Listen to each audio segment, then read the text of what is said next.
Forever. Dog. So, we're always thinking of really good ideas for the movie theaters, right? Or another way to say it is we always have grievances about sort of our experiences at the movie theater. But I think we're inventors. Like, you invented the City Walk Old Fashioned. The City Walk Old Fashioned, AMC Old Fashioned, whatever you want to call it. Now, can you just remind the good folks at home one more I would time be the happy recipe? to. Thanks.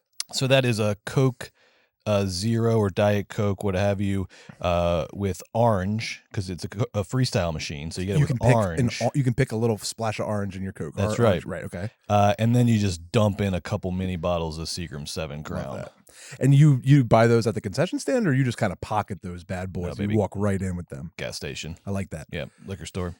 That's a very romantic and fun idea. I have just a complaint to lodge, and I wonder if you've been feeling this too. We've been going to the movies a lot ever since we started the podcast, and I'm finding that I have to sit in the center of every movie theater, because if I sit 3 seats to the right or 3 seats to the left, the glare of the landing strip sized blue lights is going to be up in my eyes the whole entire show. I get that people need to be safe when they are walking down, and AMC doesn't want a lawsuit on their hands, but I don't know. Maybe they're using a brighter light these days, but it's worse than phones. Like, it's just like a blue light constantly it's like, what are you in my eyes. Are you gonna land a plane in here? It's in my periphery, the blue light on my eyes for the entire movie. I have to put my little hand up like this to kind of block it out. Am I just being a big whiner, or have you experienced? I mean, you're on your phone the whole entire time anyway, so you might not even realize. I'm not on my phone the whole time. No, I'm not. I am a corner boy, though. I do like the corners. I do the back corner. That's my then you spot. See a whole entire strip down the thing. I'm right there. Yeah. Okay. If anything, it makes it easier to use my phone selectively. Okay, right. Because I'm already bathed in light. I'm already bathed in the light from the runners. Yeah. It's, what do they call it? Like light pollution. Like, I want the lights off. I want it to be dark as shit. Anyway, that's my gripe of the week. Let me know if you guys are experiencing this on some of our beautiful and wonderful social media channels. And this is why people aren't going to the movies anymore. Because Except they are this week. Oh my gosh, we'll get into it. This week on Movies, baby, we're ranking the top 10 summer blockbusters of all time. There are so many candidates for this list. We've been racking our brain to come up with the best list, but we're ultimately going to do it live on this show. We're going to fight. We're going to scratch. We're going to claw. We're going to try to get our picks on the top 10, but we can only create one list, and we're going to do it right here tonight, and it's going to be the definitive list of all time. We're also talking about 2024 box office, the state of the movies, a very quick review of Inside Out 2, that and maybe even more. Joe, are you ready? You know it, Brett. Margo, why don't you roll that theme song, please? There it is. This is what those influencers must feel like when they dip in the ice bath. I can't get enough movies, baby. Yeah. I can't get enough movies, baby. But how about you? Do you have the sickness too? Whenever one ends, it's like the death of a friend. I get to wishing that there were 2 more reels. And then a voice cries out, "Move, baby, you're in my seat, and you don't want to mess with who? The Philly movie freak." Me, the Philly movie freak. There he is. Can't get enough movies, baby. I can't get enough movies, baby. Hey, how about you? Ooh, I've got it bad too. We've all got it. Every night of the year, like the moon I appear at every movie theater all over town. Every single one. Cut to black, roll credits. Whoa, baby, I'm lost in a fog. I need someone to talk to. Hi! Look, Georgia movie dog. Dog. I can't get enough movies, baby. I can't get enough movies, I baby. can't get enough movies, baby. I can't get enough movies, baby.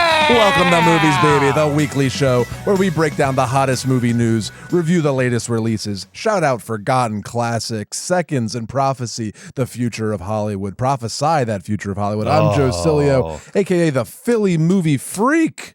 here as always with my good friend and partner, Brett Boehm, a.k.a. the Georgia Movie Dog. Go Dogs! Joe, let's start this week's episode with that unpredictable engine of chaos. That wheel of chaos just turns and turns. And of course, I'm talking about the weekly domestic box office returns. Margot, show me the money. Oh, yes. Wow. What the hell am I looking at, Joe? Bang. What is that number next to Inside Out 2? Brett, unless mine eyes deceive me, it's $154 million. What the hell? I didn't know a movie could make that much money. Well, it must have been in the theaters for 100 weeks. That's got to be a typo. Yeah. Oh, no, wait, it says it's opening 1 weekend? week. This is the opening week. It's 154 for million Inside United Out 2? States dollars. Margo, are we sure this is in US dollars? This is... Margo's going to check on this, but I think this is legit, Joe. We knew it was going to be a big weekend for Pixar. We didn't know it was going to be this big. $155 million. So I'm looking at this, bro. For Inside Out 2, $155 million opening weekend. Now, how big of a deal is this? How do we contextualize an opening weekend of $155 million? And Margo, you can come back to me because I'm about to freaking lay it out for these people what this means. Show some respect. This is the biggest opening of the year by a landslide. Dune 2 did $82.5 million in its opening weekend, so Inside Out 2 nearly doubled. It nearly doubled the box office of the second biggest movie of the year. Second, this is the first movie since Barbie. Remember Barbie? Yes. That summer. Oh, Barbenheimer. This is the first movie since Barbie to open over $100 million in its opening weekend. And third, and most importantly, this is the one that shocked me. Because the first two, it's just competing against other movies that are also in this era of box office slump. Number 3, this is the second highest animated opening ever. Wow. After The Incredibles 2. Ever. Wow. And that's coming in the midst of this historically bad summer box office that has everyone wondering, are summer blockbusters a relic of the past? Do people still want to come out to the movies? And in the midst of all that anxiety and hand-wringing, you have Bad Boys 4 and Inside Out 2 back to back. Wow. We were about ready to throw in the towel. We were getting so despondent. 2 weeks ago, we were like, the movies are dead. This has really been a learning lesson. This has been a week of learning for me because our behavior, I'm a Philly sports fan. I grew up, I'm the Philly sports, or what am I, the Philly movie dog? The Philly movie freak. Philly movie freak. Dog, how dare you? Lay off my IP. I'm the Philly movie freak. I'm from Philly. We are, when the Eagles win the game, they're going to the Super Bowl. When they lose the game, I couldn't even look at them. Nobody runs more hot and cold. Right? Yeah, Nobody runs more hot and cold than a Philly sports fan. This reminds me of that because we were back on Furiosa, and I was just, it was end times. It was end done. of days. The movie theaters were all going to shut down. Furiosa made under 30 opening weekend. We were like, pack it in. It was over. Yeah. But that just reminds me, look at these larger trends. We reviewed, Brett, this week hundreds of we didn't watch them, but we reviewed hundreds of movies because we're going to talk later about our top 10 box office movies ever. Summer blockbuster movies going ever. Through this list, in the Marvel heyday era, 9-10 years ago, sure, there were 6-7 movies making this kind of money a year. Yeah. But acting like the sky's falling in is just, maybe that was just crazy. Now, it's not it's earned craziness between the COVID and the strikes and the Hollywood media freefall and streaming taking a chunk. We're primed for for all those reasons we talked about. We're primed to feel bad about things, but reviewing this list, it's it is hard to make this much money as a movie. Other giant animated movies that come out in June and July performed this well opening weekend, not quite as well, but it just reminded me that, okay, I bet this reminds me, of just of basketball every year. I bet 10 years ago we were like, summer box office is going to fall apart. Yep. And then Minions hit and everyone's like, oh yeah, a big kids movie in June and July. I wonder if we're just movies go through these cataclysms every 5-10 years, as we'll talk about later when we look at the history of the summer blockbuster. It's not unusual. We're not living in the end of movies. We're living in the once a decade sort of lull where the movies have to recalibrate and figure out how to move forward. But people still want to come out to the movies. Obviously. Streaming didn't kill that. COVID didn't kill that. But let's dig in for a second more into this Inside Out 2 success story, because this is still huge by any, you can explain it all you want. This was still pretty shocking.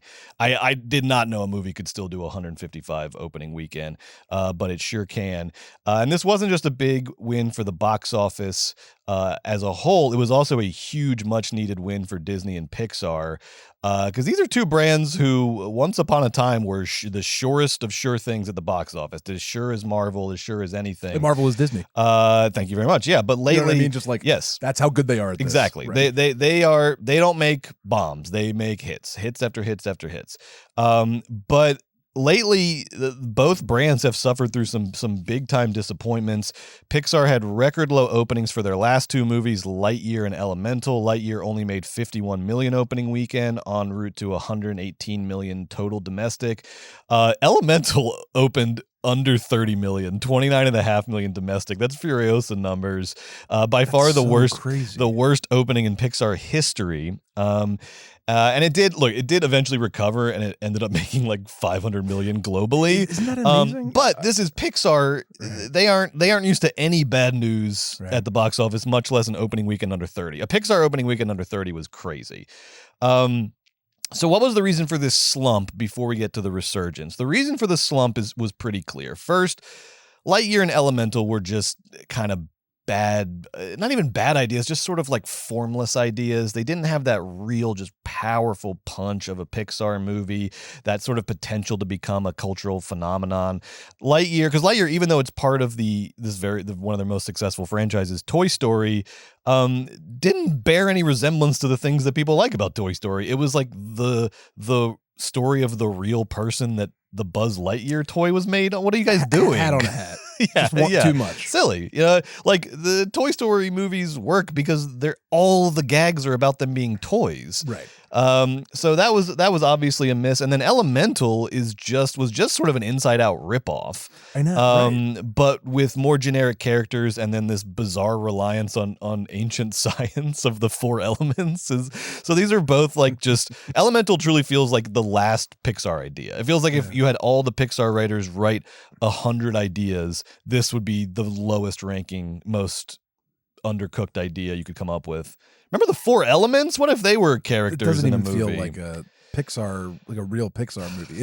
It really cheapened the whole brand, both those movies you talked about. And the other big reason for the slump is streaming. Disney Plus has been very aggressive in its distribution strategy. Lightyear was on Disney Plus 6 weeks after it premiered in theaters. Elemental was on Plus within 3 months of its theatrical release. And so there wasn't a whole lot of urgency to see these movies in theaters either. And that's just Pixar. Disney, Jesus, Disney. In 2002, their big movie was Strange World with Jake Gyllenhaal and Dennis Quaid. You remember Strange World, right? We all love Strange World. Crazy. That cost Disney reportedly $200 million. They lost $200 million on Strange World. And then in 2023, Wish failed. A Disney animated movie did not hit 20 million in its opening weekend, and it was a holiday weekend. It was Thanksgiving weekend. It did not hit 20 million. So Pixar and Disney were desperately in need of a hit. So what do? They make the safest bet that you can possibly make. They go back through the old catalog. They take one of their old hits. The first Inside Out was a huge box office hit. It also won the Academy Award for Best Animated Movie. And they remake it with basically the same plot and the same characters. And lo and behold, it worked. It worked. What are the two biggest animated openings of all time now? Incredibles 2 and Inside Out 2. And in terms of streaming, they've recalibrated their whole streaming strategy. They haven't announced the streaming date for Inside Out 2 yet, but they did announce a spin-off series coming to Disney Plus early next year. Wow, guys. Smart. Good idea. That's what I would do. Good idea that you should have thought of a long time ago. So IP wins again. Pixar might be... Is that what you think it was? I think so. Because I think at the end of the day, it's like trusted IP. Trusted IP. Repackaged in basically the same form with a couple little additions. Was there any sort of like marketing thing they did special? Like I'm looking for other reasons because it wasn't even 75 million, which we'd both be like, whoa, 75 million. Oh, it's 155. Like, is it just it's a trusted IP that people liked Inside Out 1. Here comes Inside Out 2. It's and summer. Because ironically, because they were so, I think because people were so starved for a Pixar hit. Yeah. Because I think their bombs actually help them because Pixar and Disney are lucky in that they are operating in a essential genre. Like our culture needs animated movies. It needs good children's animated movies, and they were failing to provide that, thus in a way creating the demand that they then supplied with Inside Out 2. But I do think Pixar is at a big like creative crisis right now. I think they are creatively bankrupt. I don't think we're getting another Ratatouille or Coco anytime soon, unless we literally get Ratatouille 2 or Coco 2. Don't you fucking dare do a Ratatouille sequel, by the way. What if you're Remy's dad, Remy's brother? It's perfect. What if they cast you as Remy's brother? I will burn that fucking animation building to the ground. They'll have to close down the 134. You love Ratatouille. You don't want to watch it. I love it. That's why I don't. But it's perfect. It's perfect. They're not going to make a. Maybe we could do Young Remy. Young Remy. This isn't what I think is happening, but I just need to talk about it on the movie podcast.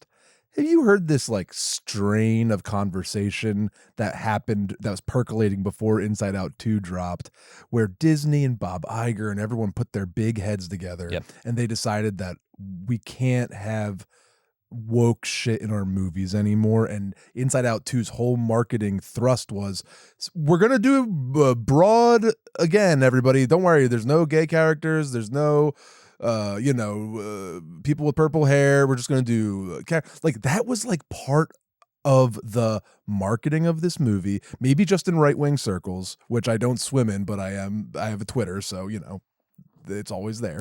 Have you heard this strain of conversation? I heard, but I don't think. Of course, I don't think that. No. Everybody got the message. This movie's not woke, and they went. But this whole the fact that Bob Iger himself was saying something along the lines of, "You guys are right. We should de-woke our movies," or whatever the parlance is crazy. That they think that because Turning Red flopped because it focuses on an Asian protagonist is. I hope it's not true. I hope it's just, chatter, PR. I think it is. I think all that crazy stuff, to me. I don't think that. I don't think that's still how. I don't think that's how people think. I don't think that's why they go to the movies. I don't think they really take it into consideration. There's no way, right? Because Inside 2 is not an anti-woke movie. I mean, it's full of therapy speak. It's all female characters. The characters are diverse. People were reading queer themes into the movie. They're not explicit, but I think you can certainly read them into it. It is by no means an anti-woke movie. I think what Bob Iger meant, and I think all of this just comes down to marketing and like the narratives around the movies, because this stuff is always, this stuff rarely has to do with the movie itself. It's just like, I think he was basically, I think that was his message to like avoid becoming a right-wing talking point. And the thing is, you can still make whatever movies you want to make, but if you sort of, again, if you do whatever you have to do, if you middle America up the marketing strategy, then it just doesn't become a talking point, and then you don't have to worry about the backlash, this and that. Here's some other things that Iger and Pixar president Jim Morris said recently that I think also inform the direction they're going in. Last year, Iger said, "We are focusing heavily on the core brands and franchises that fuel all of our businesses and reducing output overall to enable us to concentrate on fewer projects and improve quality, while continuing our effort around the creation of fresh and compelling original IP." That's literally what we did at Forever Dog. Yes, the original IP is clearly like a throw in to keep all the creatives happy. That's exactly right. The main focus is on core brands and franchises, aka IP, sequels, etc. And it worked. You look, Inside Out 2, 155 million opening weekend. Bob Iger can finally add that brick pizza oven to his mega yacht that he's had his eye on for a while. So everything is right in the world. And I also want to say this is very interesting too. Pixar president Jim Morris also recently said in Bloomberg that for Pixar, that whole strategy literally amounts to 3 movies every 2 years, with every other film being either a sequel or a spinoff. And then in terms of streaming, he said the studio is returning to its theatrical first model while simultaneously developing separate series based on existing IP for Disney Plus, which is exactly what we're seeing with Inside Out 2. And they're probably going to stay the course because Inside Out 2 is their biggest hit in years. I'd make another one. Not made by Marvel. Yeah. And get ready for this to be big animated movies. Obviously, they are always big, but I think it's going to be the main theme of the 2024 box office, Joe. I got a prediction for you that I want to lay out there. We say that we prophesy the future of Hollywood. We do. And you might call this a safe prediction, but I don't know. There's a little bit of... I'm taking a little bit of a risk here. Go for it. My prediction is that at the end of this year, 2024, three of the top 5 grossing movies of 2024 will be animated sequels. I'm talking Kung Fu Panda 4, Inside Out 2. They are both already in the top 5. And they are going to be joined in a couple weeks by Despicable Me 4, which will end the year as the top grossing movie of 2024. Even as big as Inside Out 2 did, Despicable Me 4 is going to be even bigger. It's going to be the top grossing movie of 2024. Bigger than Deadpool. Bigger than Deadpool. Wow. And if you're saying that that's a safe bet because animated movies always do well, I went back and looked, Joe. Do you know the last time there were 3 animated movies in the top 5 of the yearly box office? No. And I'm not counting live action remakes. Was it in the 90s? It was not in the 90s, no. Okay, I'm not sure. It never happened. Oh. There have never been 3 animated movies in the box office top 5. Never. It has never happened, but it's going to happen this year, and here's why. The only other 2 contenders for the top 5 that haven't come out yet are Deadpool and Wolverine and Joker 2. Now, Joker 1 made over $1 billion, but that was in 2019. And if you look at Joker 1 comparatively in 2019, it lost to Frozen 2 by $400 million, and it barely edged out Toy Story 4 by $5 million.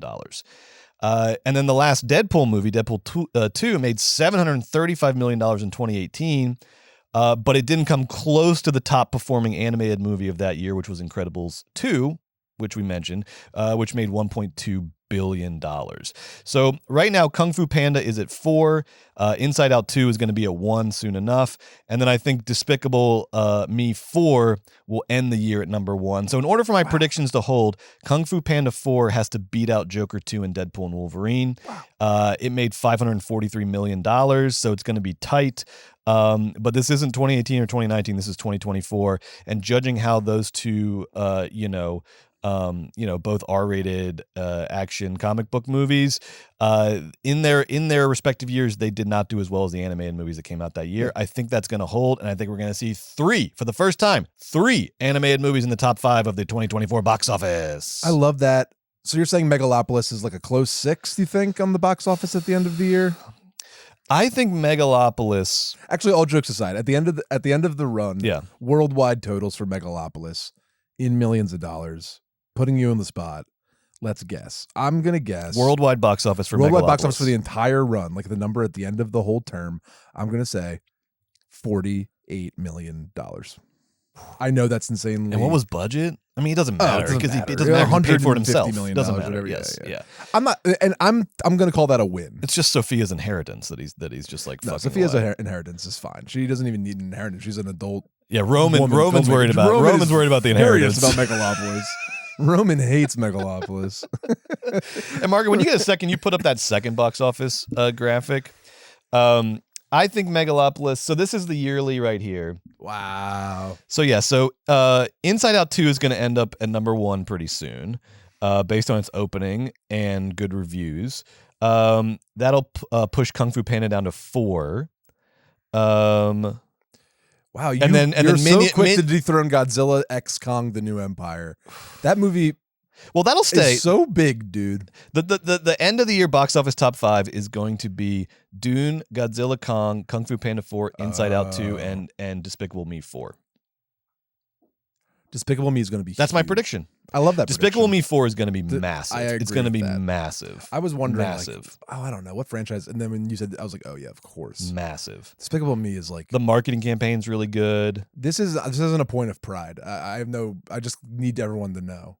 I've never seen any I've of never the seen- Despicable I've movies never or seen any of the them. Minion I've movies. never seen any of I'm not them. like better. Like I'm not. Yeah. I don't think that's cool. I think that's lame. How have I never seen one of these? I've never seen one. We're gonna see our first one, Despicable Me 4. We gotta watch it.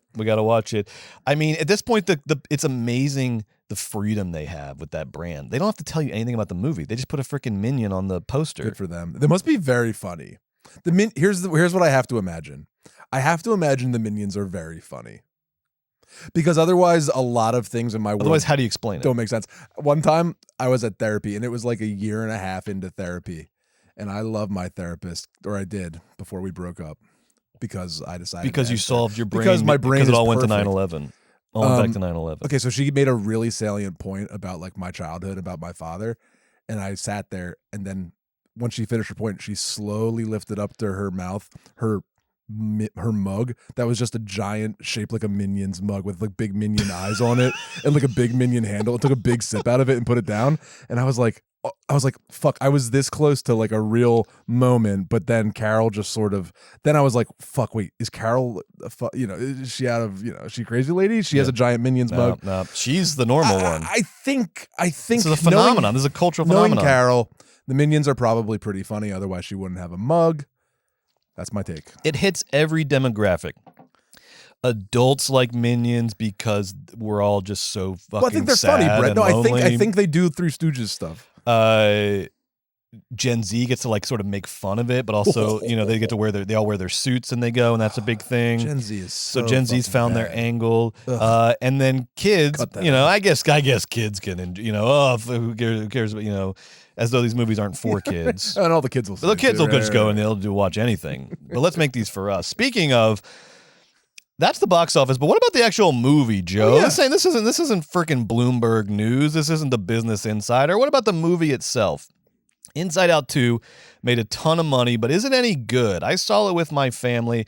I'm going to give you the short answer to that question right now, and I'm going to save the long answer for Basement Takes. I'm going to save the screed for Basement Takes, because we got to start ranking summer blockbusters. The clock is running. Is Inside Out 2 a good movie? The short answer: if you're a smug, over-therapized helicopter parent who thinks of your kids as adorable little Sudoku puzzles to be solved and completed by the time they graduate middle school, you're gonna love Inside Out 2, baby. If you're a kid, go find anything else to watch, because this movie is not for you. More on that later. And Basement Takes, you can find it on our Patreon at patreon.com/moviesbaby. That's moviesbaby, baby with 5 Ys, folks. 5 Ys. Having a lot of fun over there on the Patreon. Having a lot of fun. And we're spilling the proverbial tea in our show Basement Takes, which follows this program. We're saying things that Guys, we are scared that Carson is going to clip them. Yeah. We need to send an email after every Basement Take saying, careful, Carson. this is careful. Lava Careful. takes.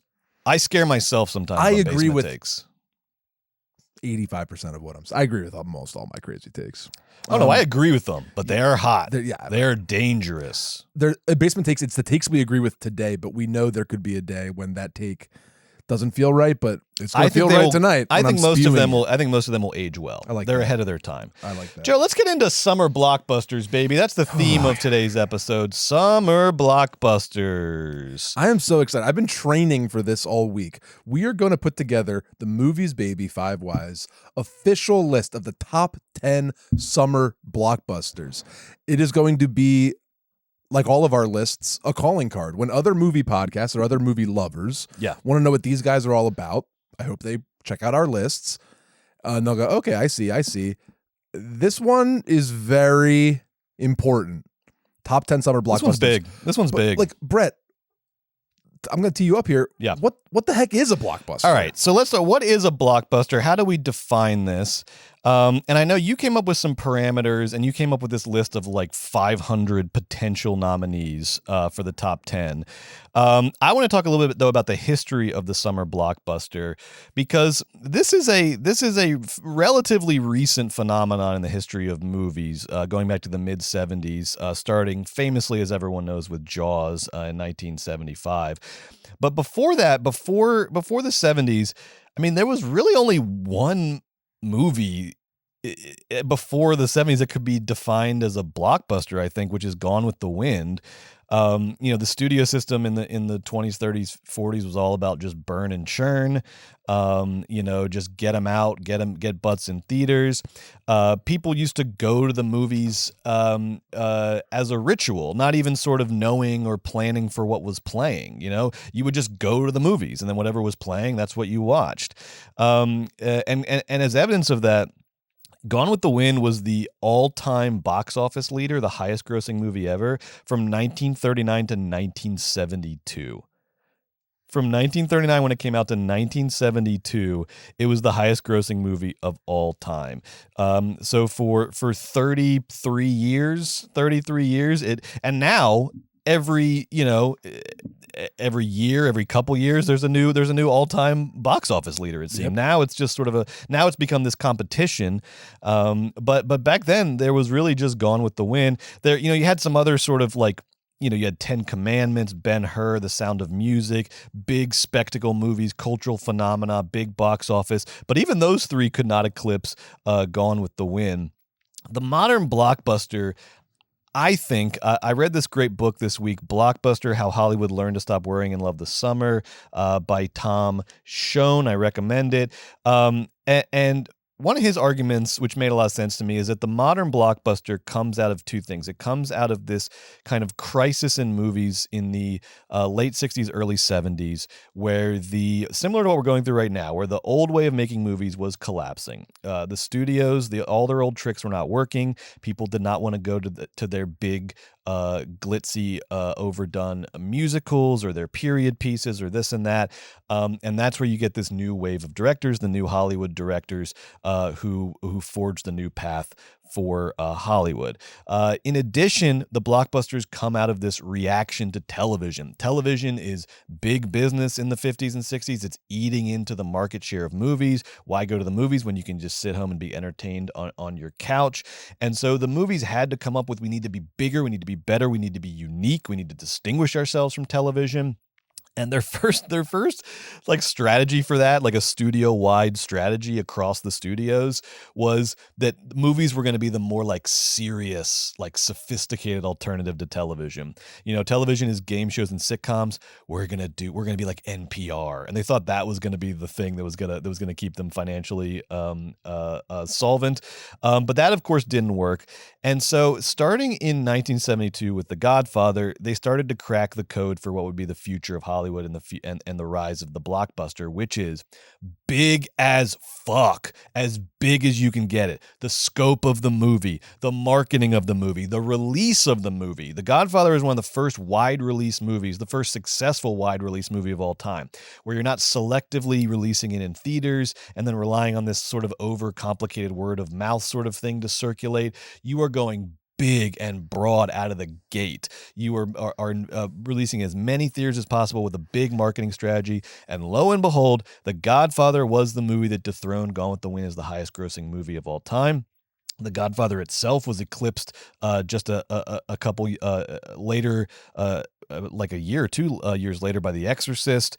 And then we get to 1975 with Jaws, because the only problem with Godfather and The Exorcist, the studios love them. They made tons of money. Oh, now we just do it big and we go wide and this and that, and we make more money than we've ever made before. The problem, though, is that both The Godfather and The Exorcist are very auteur reliant movies. You can't just there's no like template there that you can just hand off to another cheaper director who listens to you more, and then somebody else can just make The Godfather or The Exorcist. Whereas with Spielberg's Jaws, and I'm not taking any away, Spielberg's Jaws is at the level of The Godfather and The Exorcist to me in terms of the quality of a movie, but at its heart has a more sort of generic template that can then just be replicated over and over and over again by people who are not Steven Spielberg. Jaws is the beginning of the summer blockbuster for many reasons. A, it was the first movie ever to make over $100 million.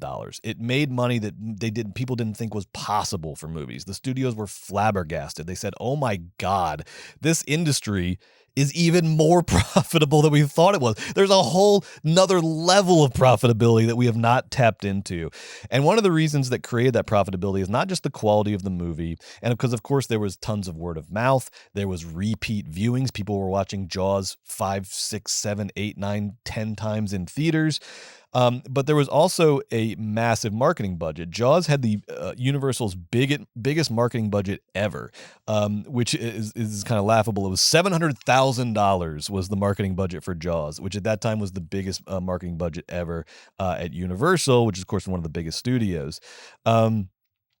Jaws, though, led to a couple things. And if you've read, Easy Riders, Raging Bulls, or read kind of the history of New Hollywood, you already know this. But Jaws, as great as a movie as it was and is and always will be, did have one arguably negative outcome, which is that the studios retook control of the movie making process. For a couple years, though, they had to hand it over to the auteurs to get Easy Rider, to get Godfather, Apocalypse Now, to get The Exorcist, to get all of these auteur movies. But by the late 70s, the auteurs are starting to get more expensive and they're starting to make their flops, your Sorcerers, your Heaven's Gates. And meanwhile, this guy, Steven Spielberg, makes what is essentially a B movie with some very creative touches to it, and it makes more money than any movie has ever made before. And so the studios are like, okay, we got this now. We got it. More of the shark movies, more movies like that. We got it from now. And then suddenly the studios regain more control and auteurs get less and less control. And then it became really the reason, the whole essence, the goal of all the studios was to make summer blockbusters after that. Robert Evans told Time after Jaws that the making of the blockbusters is the newest art form of the 20th century. And Michael Eisner, who was the head of Paramount at this point before he went over to Disney, and they also used to call them super grossers before they came up with the better name blockbuster. And so Eisner said the super grossers are things that they become cultural phenomenon. There's no way you can work out on paper what a cultural phenomenon should be, but these movies work because they become cultural phenomenons. So the summer blockbusters became essentially the goal of studios. That's what they were trying to make, because it was an experience you could not get on television, and it made you more money than you had ever seen in your life. So that's the history of summer blockbusters in a little nutshell. But what specific criteria are we looking at when we make this list? Well, I pulled a short list and I needed to start somewhere. So first of all, these summer blockbusters. This summer is a list blockbusters. Of summer blockbusters. We understand that movies can be big and expensive at other times of the year, and they can make a lot of money at other parts of the year, like in October and November or around Christmas. That's fine, but this is most money gets made in the summer. Summer blockbusters, such a special feeling to them. So what I did for Brett and I is I took every movie. I made a list of every single movie that came out between Memorial Day and Labor Day. And I had every single movie that grossed over $100 million on this list that opened in the summer. That was by a major studio. Period.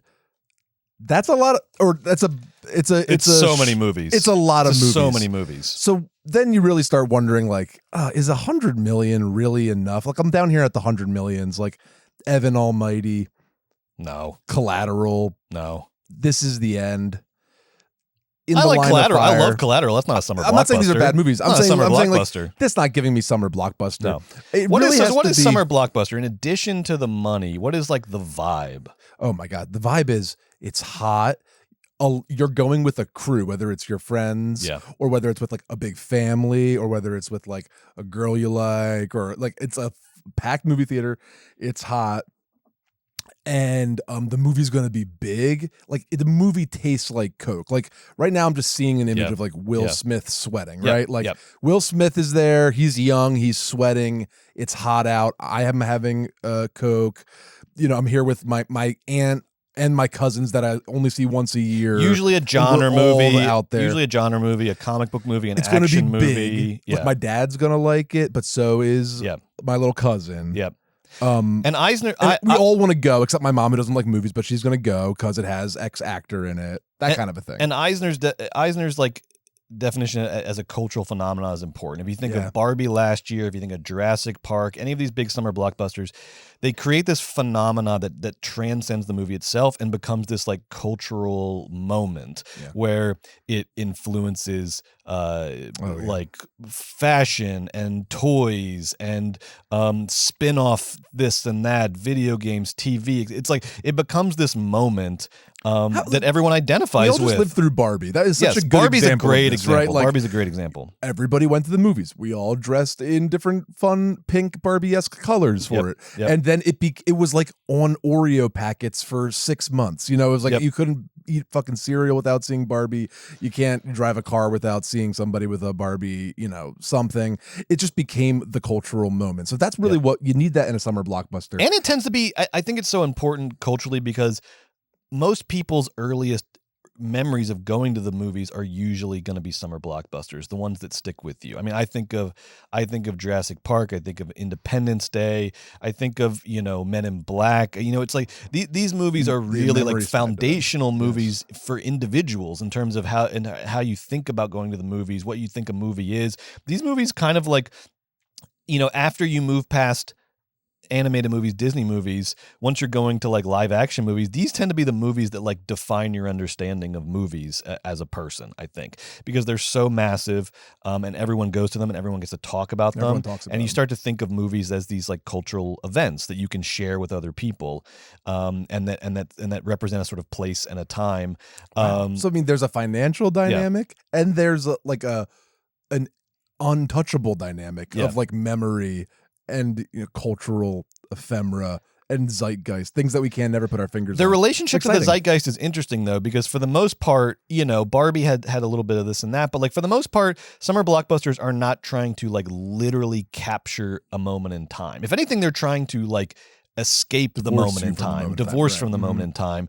But then I think the best ones, the most interesting ones, it's impossible for them not to echo the time, the time period in some way, and to sort of represent it almost unintentionally by trying to escape from it. They often kind of represent the hopes and fears of the year that they came out in some sort of way, and that's, I think, what creates the cultural phenomena aspect of it. So let's get into then. Do we have a money cutoff, a box office cutoff? What do you think? Well, look. These are the domestic totals. I do kind of feel like 150 million.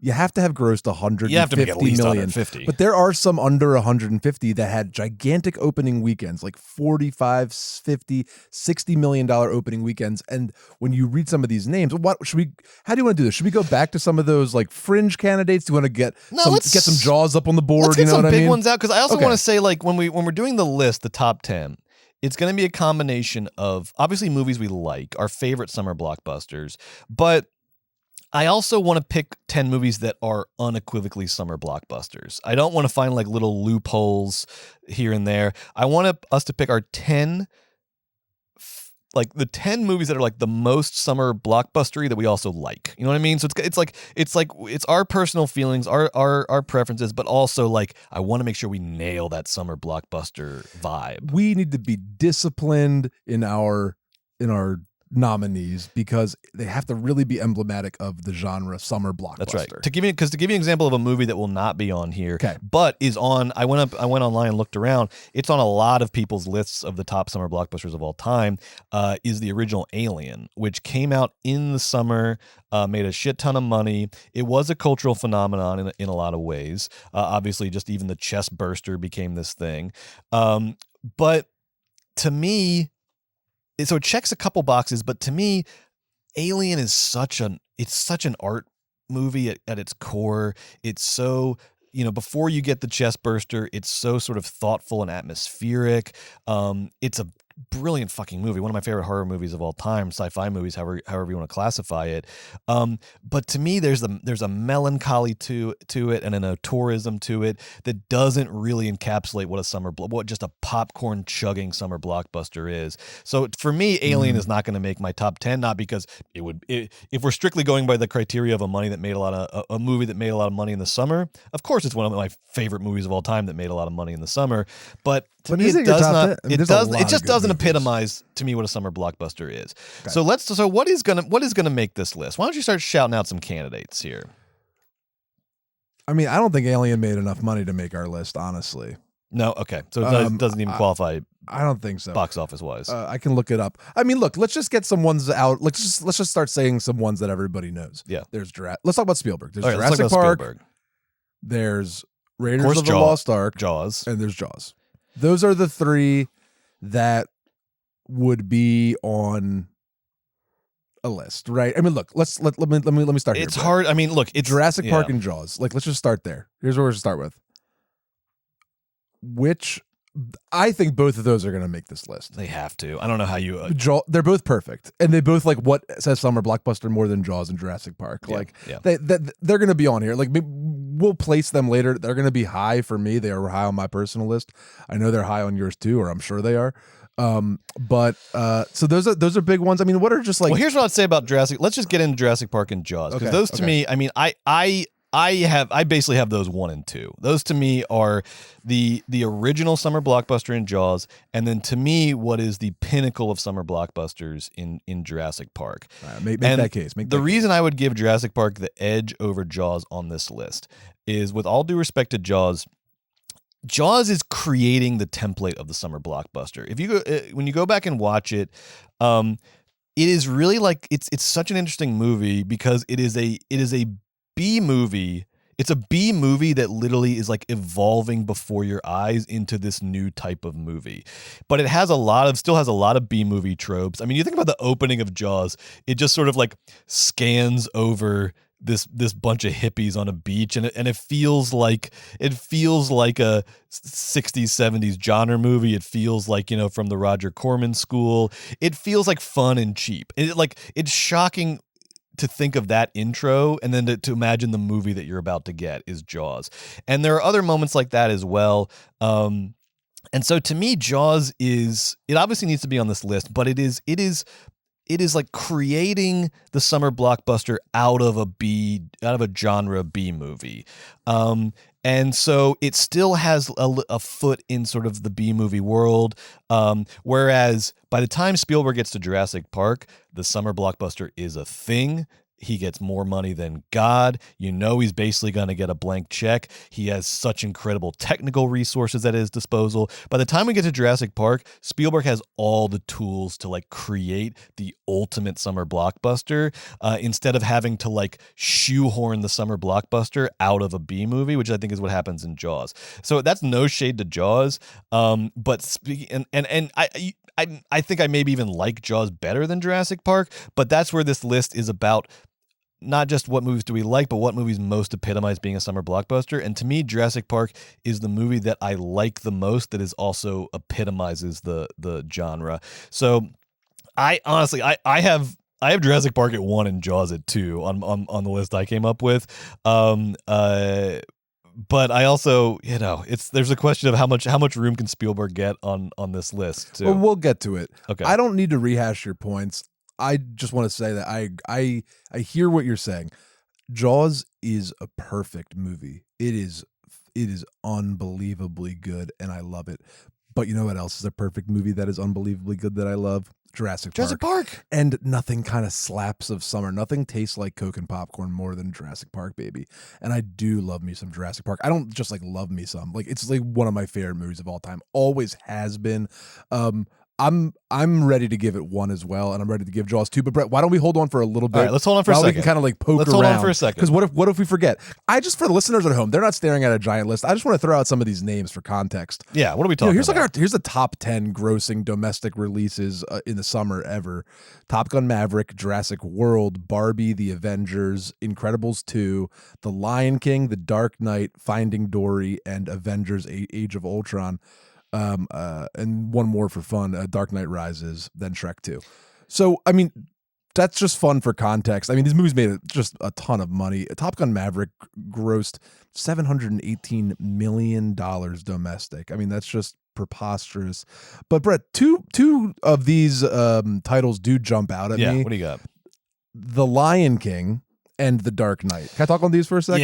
Yeah. Because we'll start with The Lion King, because I do think we're gonna need an animated movie on this list, because those that Disney run into the Pixar run, those are all summer blockbusters. We need one to represent that. I mentioned Lion King right off the bat, because not because of the financial reasons, but also because let's talk about some of those other animated things that could go on this list. The Lion King was always a favorite of mine growing up. I recently had the chance to watch it with my nephew last Christmas, and I think I've seen The Lion King 10 times throughout my life.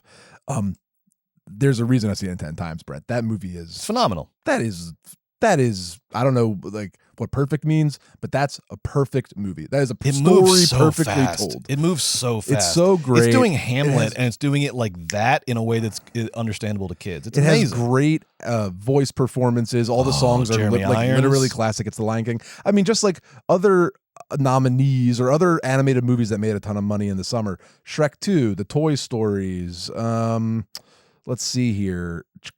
Minions, The Rise of Gru, Despicable Me. Yeah. There have to be some good ones on this list. Let's see. I'd like to speak to Lion King as well, though, because I'm going to poke around for some more. Such a foundational movie for me as a kid, and also really, really nailed that cultural phenomena thing. I mean, the soundtrack alone. The soundtrack is there's another list for the soundtrack. I mean, the soundtrack was massive. Those Elton John songs were massive, and it also has that unlikeliness, which I like. It's not a likely cultural phenomenon. It's right now it seems so obvious, but I guess there's something almost quaint about it, but no, you didn't question it at the time. It just appeared with the force of a historical fact, and we all based on the Jungle Book's based on. It's a movie about lions based on Hamlet. It's insane. Right. That is insane.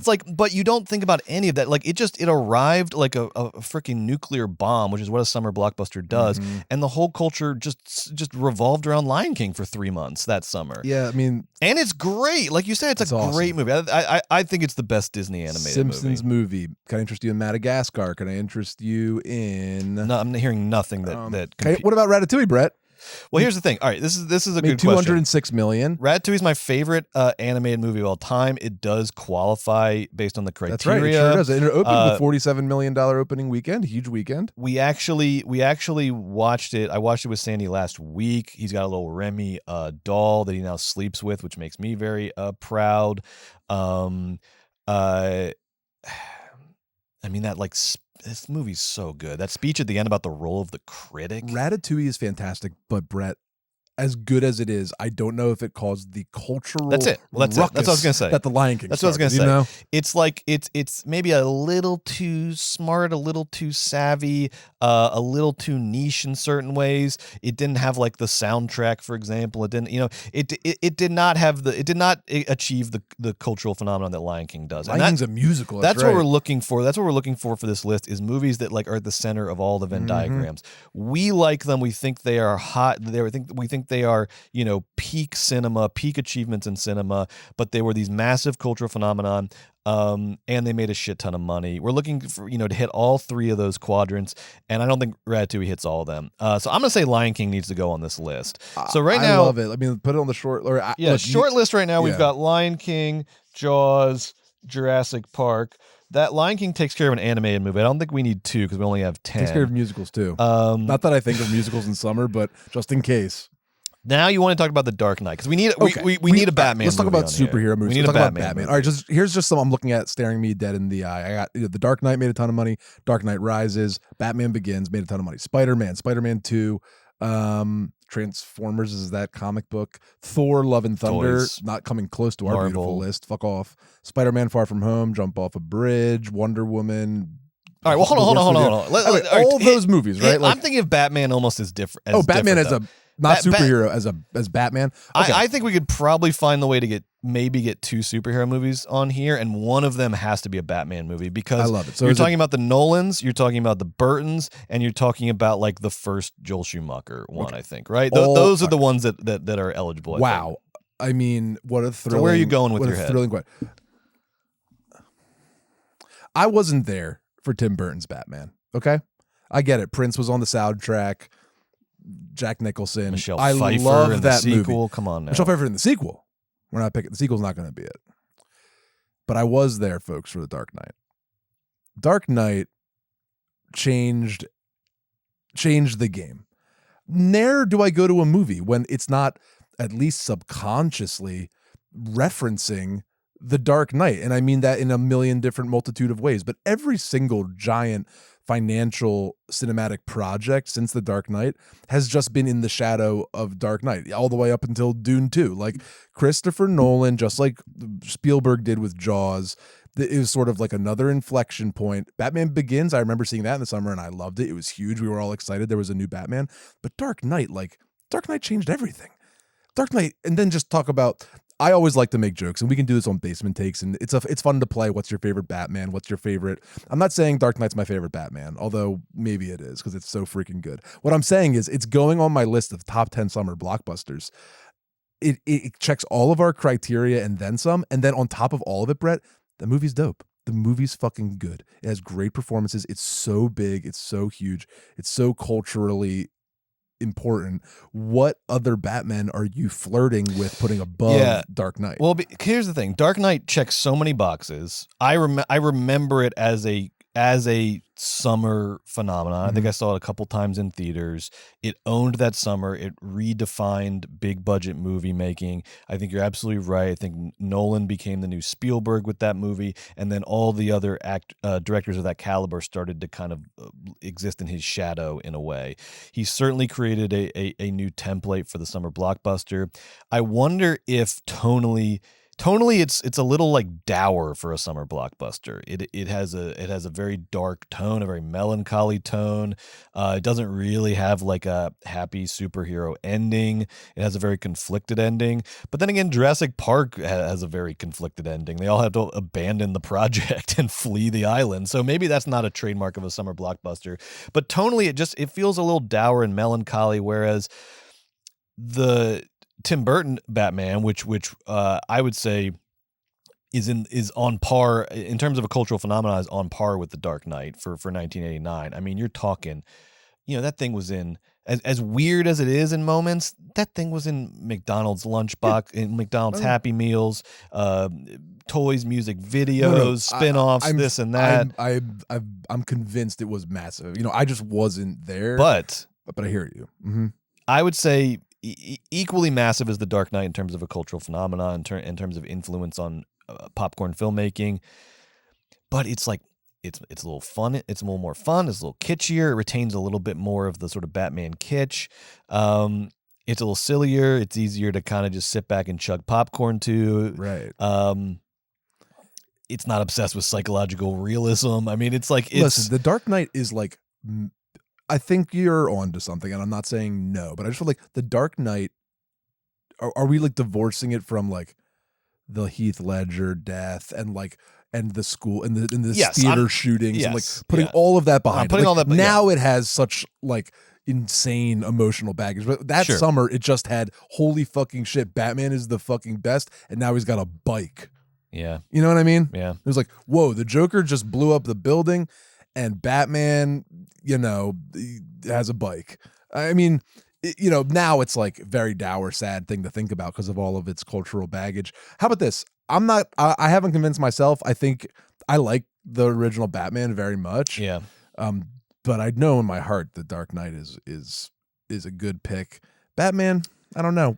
Brett, what about the Spider-Man? I'm jumping around, but like, I don't think we've come to a conclusion. I'm ready to sit here all night and fucking have this whole because I mean, the out. thing is, we're also gonna have to represent, the last 10 years of blockbusters, 10, 15 years. I think we're gonna have a lot of like 90s stuff on here. So Dark Knight we're gonna need something that like represents that era.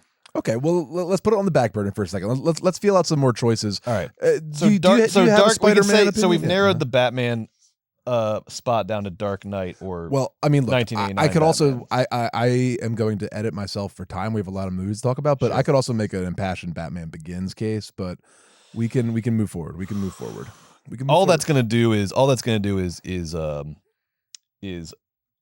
that's going to take out Dark Knight, though. They're gonna just compete with each other, and then I didn't say a word. So I wouldn't bring up Batman Begins if you're fighting for Dark Knight. All right, what do you got Look, next? we don't Spider-Man? care about superhero movies, but we got to talk about Spider-Man because Sam Raimi's Spider-Man movies were that was the huge. summer. That dude. was huge. They was were huge. the summer. That was huge. I mean, both of those. I left the first Sam Raimi Spider-Man, wishing I could web myself. I remember just like putting my arms up, like uncontrollably trying to web from thing to thing. I was so enthralled by Spider-Man. And then Spider-Man 2 was like such a huge summer deal. And I was like a pretentious college student when I saw the first Spider-Man, and I took my glasses off and I rolled down my black turtleneck, and I was like, "What? I didn't know I could have fun like this at the movies. I didn't know I could still have. I didn't know I was legally allowed to have fun like this at the movies."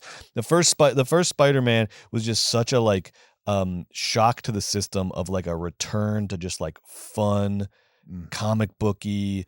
Like it's just. I mean, It's the first Spider-Man is Willem Dafoe, your guy James Franco, all these amazing actors, like just amazing stuff. I love the movie. Maybe there is no Batman. Maybe Spider-Man's our superhero for the summer. Who knows? I don't know. Spider-Man and the first Raimi Spider-Man and one of the Batmans are both like feel like top 10 contenders. Okay, so let's table that for a second, and we should just say I don't think we're gonna put a Marvel movie on here. They're just like I just don't like them enough. I don't know. No, what do you mean a Marvel movie? I mean they're so like. What do you mean, like Iron Man? Yeah, we can't. Absolutely not. Right, yeah. Guys, look at these movies we have on this list. We have pick your poison. You got your Hangover. You got Men in Black. Okay, how about Men in Black? Let's talk about Will Smith. Right, I don't see any Will Smith on this list. So Will Smith with Independence Day. Bad Boys, Independence Day, Men in Black, Wild Wild West. Will Smith only made one movie a year in the mid. No, it's those four. Okay. He made one movie a year in the mid '90s because Wild Wild West ruined it. Even though it's great, it might be the best of the whole bunch. But those. For those 4 years, what is that, like 94 to 98 or no 95 to 99? He made one movie a year, and it was the biggest movie of the summer. Will Smith is if Spielberg is the face of summer blockbusters as a director, Will Smith is the face of summer blockbusters as a performer. So we need at least one Will Smith on here. Yeah, it's exactly right. It's just like Spielberg. Yeah, we could have three. I mean, Independence Day, Men in Black, and Bad Boys or Bad Boys 2. Pick your poison. My top choice, and again, a lot of this is personal. A lot of this is based on when I saw the movie. My choice would be Independence Day. Independence Day rocked my freaking world.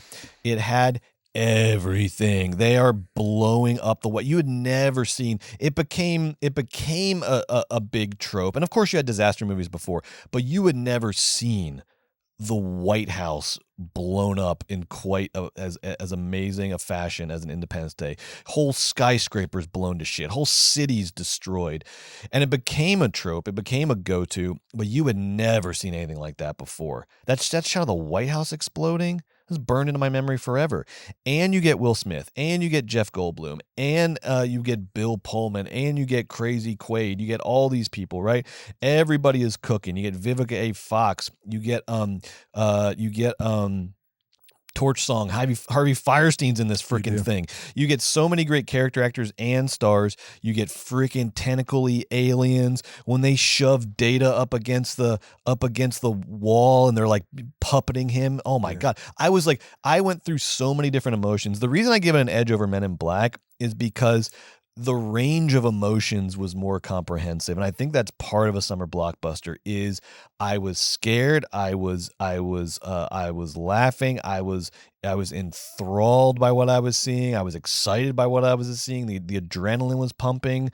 But they had some legitimate scares in it when again, that alien is like puppeting the scientist and he's like smushed. His face is smushed up against the glass and you see the outline of the alien behind him. They go to frickin' Area 51 in this movie. Like there's conspiracy shit. Like this movie had every freaking thing I wanted out of a summer blockbuster. Honestly, if I'm just going personal experiences, it's Jurassic Park and Independence Day to me were the most impactful summer blockbusters that I watched growing up.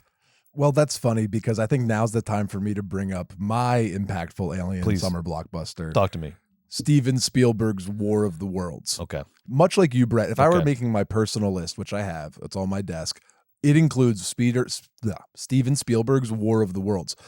I love that movie. For a lot of the reasons it seems like you liked Independence Day, I liked War of the Worlds. Two totally different movies, both of which I watched in the past 2 weeks, but I'm excited we're talking about them. Roland Emmerich's Independence Day is such a, like, it follows, sorry to be that guy, it follows, the World Trade Center bombings and like the Oklahoma City, bombings. Yep. It's like in that, that's sort of the where we are with like America and attacks and terrorism. Like we're not in 9/11 It yet. speaks to national anxieties without being like literal about it. It does. But it's funny, in Emmerich's Independence Day, everybody is so rah, and there's such a rush to war. There's not even not that this makes it good or bad. I'm just saying there's not a question whether or not the aliens are good or here for the right reasons, and they're just going to get them. And they all band together, and the president, flies the ship and leads the charge, and they all do it, right? And it is kind of interesting juxtaposition to one of my favorite summer blockbusters, War of the Worlds, which came out in 2005 after 9/11. And this movie is humongous, just like Independence Day. Humongous aliens, gigantic skyscrapers collapsing, the airplane, destruction, all of the terror of alien hands zipping in and getting you. But I just found, I was a kid at that point, post 9/11, younger, and I found War of the Worlds very, very like affecting in a not fun Independence Day way. I found it fucking scary. I was scared of aliens, and I think we all were subconsciously or consciously scared of being attacked in 2005, which I know is crazy, but it's just the way it was. There's a scene in War of the Worlds where the aliens start attacking, and Tom Cruise is running down the street, and he is covered in that very specific like gray dust of these like of bodies and destruction and all of this in a way that like very clearly evokes all the photos of 9/11 that we saw.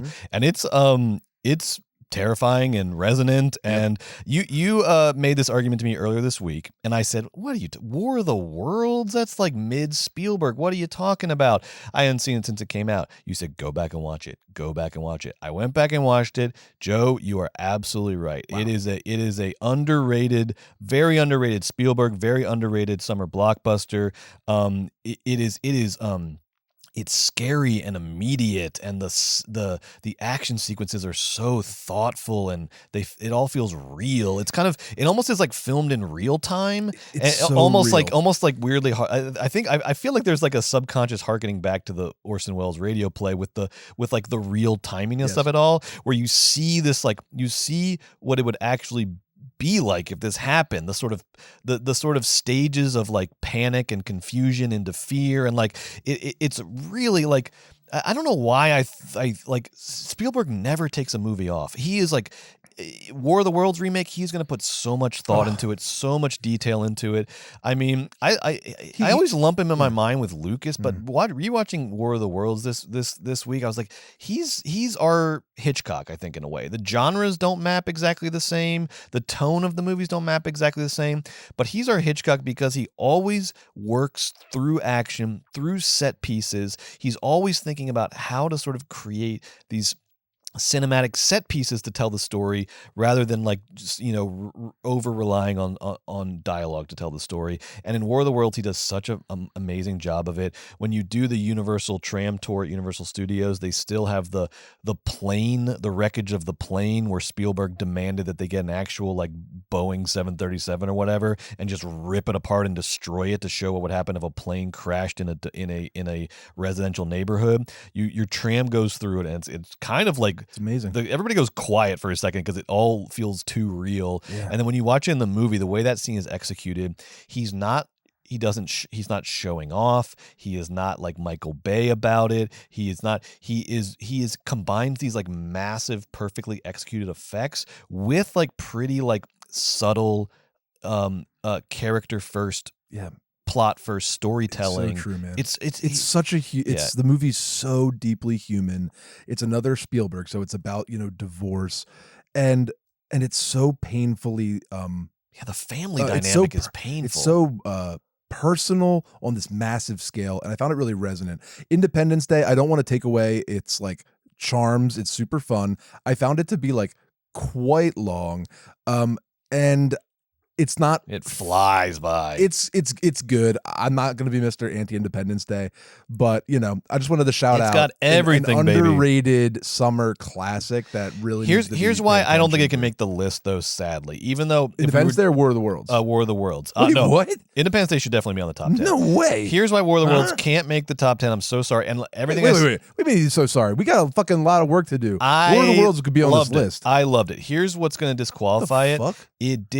It was I think I guess maybe it was like ahead of its time a little bit in term I don't know, there's something about it did not become a cultural phenomenon to the extent that could qualify for this list. And if anything, it was considered at the time, I think, a little bit of a miss, and it was not something that like everybody was talking about or this or that. Everyone's dumb as shit, Brett. Well, that's the little trick of this list is that we have to pick. We have to include our personal feelings, but we need movies that epitomize what it means to be a summer blockbuster, and War of the Worlds does not epitomize summer blockbuster. In the interest of time, I'm not going to continue. You know I'm right. You know that it would just be a 10-minute argument that led you back to right where you are right now, which is I was reluctantly there. It was agreeing that summer. with me. It was packed. It was fucking fun. I had a big Coke. Everyone was scared. It was fucking fun. 9/11 was scary too. And do you know that Steven Spielberg also made Munich in 2005? Can you believe Steven Spielberg made 2 of his 5 best movies in 1 year? He's unbelievable. You heard me, folks. Plus Spielberg is probably going to get 3 movies. Well, what about Raiders? Raiders? He can't have 4. Yeah, I think Raiders. All right, we need an Indiana Jones. Okay. All 3 of them came out in the summer. They all made a lot of money. They all qualified. We need an Indiana Well, the Jones. first 3 originals, and then you like Crystal Skull for whatever reason because you're sick in the head. I like Crystal Skull for a lot of reasons. I understand that it's not going to make this list, but Crystal Skull is my favorite Indiana Jones movie, and I'll save that more for basement takes. My favorite Indiana Jones movie is The Last Crusade. A lot of that has to do with just personal reasons. I think it's the first one I saw. We had a little VHS of it, and I used to watch it over and over and over again. I flirted with trying to make an argument for Last Crusade. I cannot come up with any argument to put it in over Raiders of the Lost Ark. Raiders of the Lost Ark is just such a defining film. Spielberg top 3. Such a phenomenon. I mean, Joe, let's do it. Joe, I wasn't even tracking it as I was doing it. I just wrote out my top 10. Yeah. I have it as Jurassic Park, Jaws, Raiders of the Lost Ark. I That's have so top funny. 3 and I didn't even mean to. But how do you argue with Raiders and what War goes of the over Worlds those movies? are in my top 10. I don't know, but let's go ahead and see if we can dig up some nominees. Okay. I'm going to toss out some ones that we talked about Yes, this week yes. just to rattle them through, and then we can kind of go back and pick up on what you were picking. All right, and even if we don't put Independence Day on, we need a Will Smith. There has to be a Will Smith. Okay, on this list. then my vote right now is for Men in Black. Because you know what Men in Black has that Independence Day doesn't? The laughs. Men in Black's funny. And if we're going to say, oh, The Dark Knight and War of the Worlds are too dark, not that Independence Day is too dark for this list. Independence Day is made for this list. I understand that. But Men in Black, I mean, first there's like the money quotient. It made a ungodly sum of money. It spawned many sequels, spawned a television show, spawned, has the freaking song. It's iconic. Everybody knows the iconography of Men in Black. And it's really funny, and it's got those little aliens. I mean, before the Minions, all we had back then were those little aliens, guys. Here's what you're going to have to do, and I'll give you a second to think about it. Mm-hmm. If you want Men in Black on this list over Independence Day, Men in Black, we're just going to agree on Wild Wild West, aren't we? If you... No, because Wild West is too. We need the cultural resonance. Yeah, it's too much us. It's too much us. It's not enough. It's not enough the culture. God, I love. If you want Men in Black over Independence Day, I do. Then you got to give me Burton's Batman over Dark Knight. So you think about it if you want to make that trade. Is it more important to you to have Dark Knight on this list or Men in Black on this list relative to their competitors? How much I don't want to have. Okay, all right. I love it's a great bet. I'll let you choose. We'll check back in on that later. I'm very excited. The power is in your hands, sir. I feel powerful. I wish I was in your position. You get to choose. I'm left with the dregs.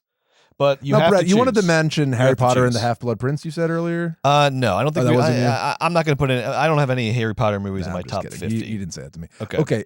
Here's some ones just to say. Yeah, what do you got? Inception, no. Twister, Signs. Twister is an interesting. Twister's an interesting. All right, here are some I would call second tier options that could be sort of 5 through 10 options that I think are interesting. And I think we need at least one or two of these to really represent what a summer blockbuster is. Wow. Twister, okay? Which I just watched 2 nights ago. Jean de Bond's Twister. Mhm.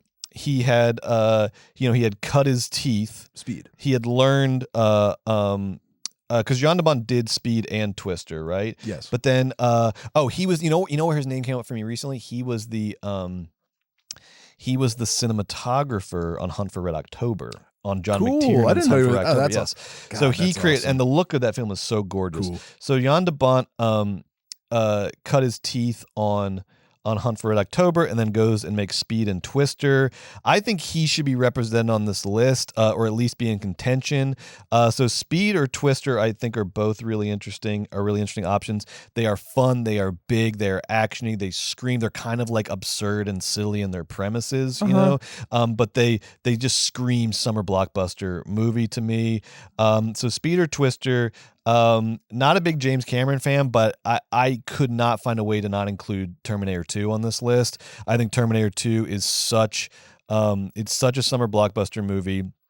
I also found a lot of, we need to represent some sequels, because this is the one. Do we have to work on that? This is the list where sequels rule. I think sequels are it's often, you know, like, as you think of the first Terminator, a lot of times the first movie, studios aren't sure if it's going to be a hit. They don't know. It's a lot of times the first one is a surprise hit, but then when you get to the sequel, then you got all the money. Because I think that's one thing we haven't mentioned, is that a trait of a summer blockbuster, I think, is that it's not a surprise hit. The studios know it's going to be big. Right. They want it to be big. They put the full apparatus behind it, the full marketing budget, the full technical effects budget. They put all that. And so a lot of times you see that more in the second movie than in the first movie. So I think T2 deserves consideration. A big one, I have this at number 4, Joe, Mm-hmm. is the 1996 Mission Impossible, the first Mission Impossible. Yeah, that's a great movie, Brett. What about the sequel thing you just said?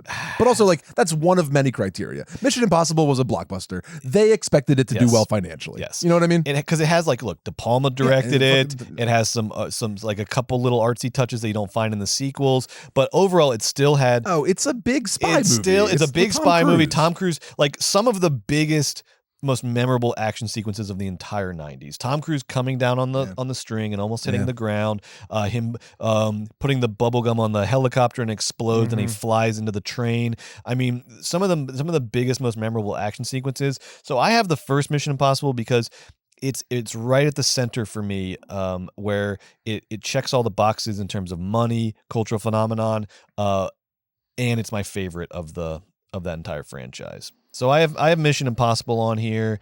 We're gonna have to talk about Star Wars at some point. We're gonna talk about Star Wars. All right. Well, listen. Yeah. Let's do it right now. All right. Mission Impossible is a good nominee. I like Mission Impossible. Terminator 2 is a good nominee. Just for the record, I like Terminator more than Terminator 2, and I like Terminator 2 plenty. That's all I'm going to say on that right now. Star Wars. Brett, you piece of shit.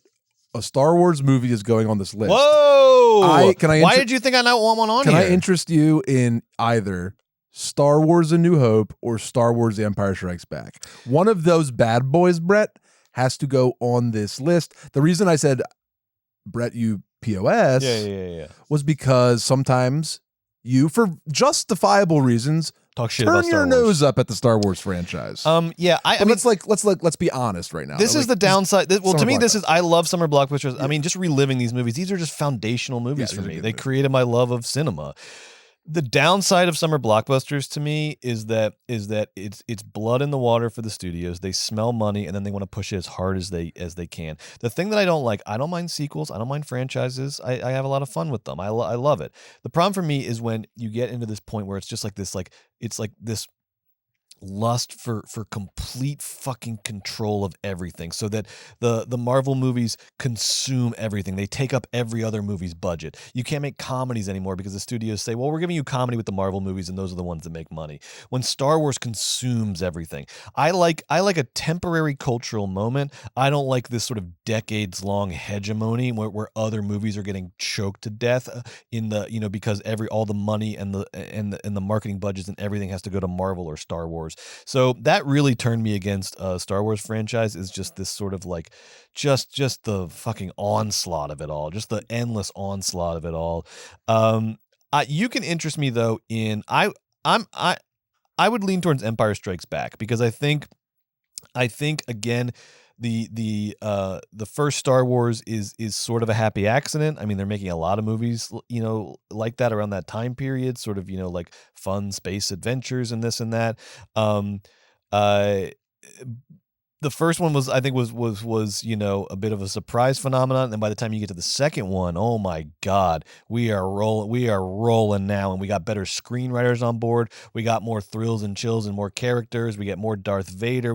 There's so much fun in Empire Strikes Back. It's not only the best Star Wars movie of all time, I think it qualifies as the most summer blockbustery Star Wars movie of all time, because everyone is fucking ready to rock at that point. I like it. I'm gonna agree with you, but just like for fun movie talk for a Yes. second, I wonder.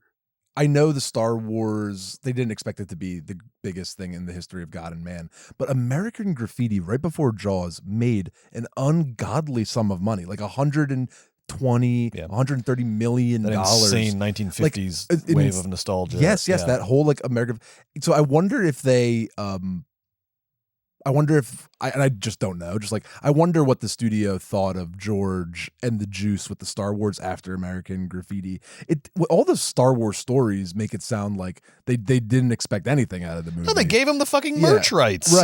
Right. I know. Which is weird, they handed him $1 billion that they didn't have to. I don't know. I wasn't there. Okay, sorry. Just some more. Right, I also just think it's still very, very early in the history of summer blockbusters. So it's like they didn't know such a thing as Star Wars was possible much, you know. So but by the time we get to Empire Strikes Back, though, everyone is on the same page, and that's when, to me, it's just the franchise hits its peak, you know, financially, artistically, you know, etc. So I'm fine with either New Hope or Empire Strikes Back. I would vote for Empire Strikes Back. I love Empire Strikes Back. I'm happy to put that there. All right, now here, okay, so let's say Star Wars episode 5 as thank you, a finalist. All right, here's a couple other options for you. Just hit me with. I got like hit me. I have names for you too. I have so many names. Can we get? Yeah, I know. Is it possible? Is it conceivable to get a comedy on this list? Okay, here's my short list for comedies. I'm glad you said it. A comedy has to go on this list because that's a huge part of going to the movies, and we stand for comedy here. Okay, so here are some options. Here are the candidates. Hit me with them. Rush Hour 2. This ties nothing else. Rush It's not Hour even 2. a comedy. No, I want action comedy. real contenders. Bridesmaids. Something About Mary. There's Something About Mary. Ricky Bobby. Scary Movie. Well, that's pretty good right there. I mean, Rush Hour 2, earlier this week, we were both looking at each other like, don't sleep on Rush Hour 2. We both checked it out. It's okay. You can sleep on Rush Hour 2. I love Rush Hour. On Rush Hour 2. In my heart, I love Rush Hour 2, but in practice, I like Rush Hour 2. I thought when you brought it up, I was like, oh, maybe Rush Hour 2, because I remember as a kid, it was like the biggest. It was a huge movie. It was huge. Yeah. You know, I mean, look, it doesn't have to age well. I'm not really worried about that. It doesn't age well, but that's not going to disqualify it. What disqualifies it is the movie's held together with tape. It's cheap. The whole movie, like you watch it now, it feels cheap. It does not feel like a summer blockbuster. It feels like an accidental hit. Brett Ratner couldn't direct his way out of a fucking shoebox. Like, the whole movie feels like cheap and held together with tape. And it literally was a hit just for two things: Chris Tucker's star power at that point, and the Jackie Chan action sequences. But other than that, the movie does not feel like a summer blockbuster. It feels cheap and small. So it's not making it. It's not going to be Rush Hour 2. Ted. Fucking Ted. Back to the Future. Here, let me help you. Ready? No, pass. And then Wedding Crashers. Wedding Crashers, interesting. Wedding Crashers is actually the only... Because here's what Wedding Crashers is going for. Because the reason it's hard to get a comedy on this list is because most successful comedies are somewhat surprises, right? You know, like it's hard to know comedically. It's really hard to know what's going to hit. You know, you think of like the summer of Superbad, right? That was like that was a surprise. That wasn't. I mean, you start to. Oh, that was. I'm sorry to be pedantic, no, please. But like, yeah, I don't think that's on this list. Okay, great. Okay, so not Superbad, but just in terms of like hit comedies, there's something about Mary. I think people start to realize like a week or two before it's about to come out, just based on like early audience returns. But oftentimes it's people who are not stars yet. Oftentimes that's the movie that makes them a star. You think of Kristen Wiig that was her first big movie. Ben Stiller was not a gigantic star yet before There's Something About Mary. And so I think a lot of times because the comedies are surprises, in the ones that are hits, it doesn't have that like full studio apparatus behind it going into the launch of it. And that makes it feel like less of like a summer blockbuster. But I don't know. I guess my gentle pushback is sometimes sometimes it's not true. Like here I'm looking at Wedding Crashers. Everyone knew was going to be huge. Yeah. And like I'm looking at Big Daddy right now. Like whatever you think of Big Daddy, any Adam Sandler movie is going to make $1 billion. Yeah. And that's why, I mean, one movie I'm really looking at hard is Talladega Nights, yeah. Because Anchorman, because it's too much. It was too much of like a surprise hit. Anchorman, but by the time we get to Talladega Nights, the word is out. Everyone knows that Farrell and McKay are going to deliver a mega comedy, and that was like obviously going to make a ton of money. Yeah, because the budget was up, and it had Sacha Baron Cohen in it, and like it was gonna make a lot of money. The problem is, Brett, is that though it opened with a huge $47 million weekend, it only grossed $148 million. Yeah, bad reviews, not a lot of repeat. So does that knocks it out of our contention? The other problem is these are like Beverly Hills Cop 2, Scooby-Doo. The comedies that are candidates for this category are not the kind of they're not like these aren't my favorite movies. You know, there's like I mean, Bridesmaids might be the. I love Bridesmaids. I mean, would you consider Barbie a comedy? Barbie's a comedy. I think Barbie is a real contender. Here's why Barbie is a big time contender. Okay.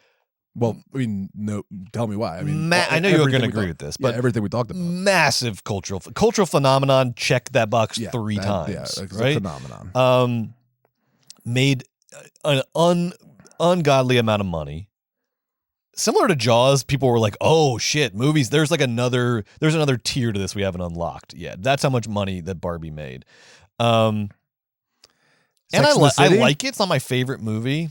Sex and the City instead of Barbie? Not Sex and the City instead of Barbie. I'm trying to Grown Ups, not instead of Barbie. Here's The Heat. I'm just naming all. Yeah, no, none waiting of these. for a comedy to jump out. I just don't like any of these. Scary movies. Movie. I like Scary Movie. I loved Scary Movie when I was a kid. I did not. It's just too fucking dumb. It's too fucking dumb for this list. It can't make the top 10. I think Barbie. Bridesmaids and not something about Bridesmaids just feels like a little indie. It feels like it feels like the indie movie that